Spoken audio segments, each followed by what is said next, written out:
విచారణకు డుమ్మా కొట్టిన హేమ బెంగళూరు పోలీసులకు లేఖ.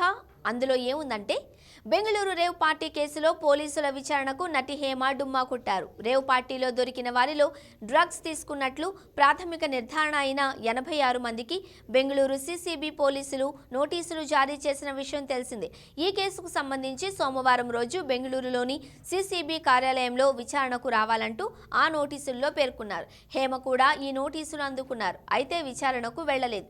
దీనిపై బెంగళూరు పోలీసులకు హేమ ఓ లేఖ రాశారు. తాను ప్రస్తుతం వైరల్ ఫీవర్తో బాధపడుతున్నానని, విచారణకు హాజరు కాలేను అని అందులో పేర్కొన్నారు. విచారణకు హాజరయ్యేందుకు తనకు కొంత సమయం కావాలని పోలీసులను అభ్యర్థించారు. అయితే హేమ అభ్యర్థనను సిసిబి తిరస్కరించినట్లు తెలుస్తోంది. ఈ నేపథ్యంలో విచారణకు రమ్మంటూ పోలీసులు మరోసారి ఆమెకు నోటీసులు పంపనున్నట్లు సమాచారం. ఈ నెల 19న బెంగళూరులోని జిఆర్ ఫామ్ హౌస్లో జరిగిన రేవ్ పార్టీని పోలీసులు భగ్నం చేసిన విషయం తెలిసిందే. ఫామ్ హౌస్ పై దాడి చేసి మొత్తం 103 మందిని అదుపులోకి తీసుకున్నారు. వారందరికీ రక్త పరీక్షలు చేయగా నటి హేమతో పాటు మొత్తం 86 మంది డ్రగ్స్ తీసుకున్నట్లు తేలింది. దీంతో వీరిని విచారించేందుకు నోటీసులు పంపించారు.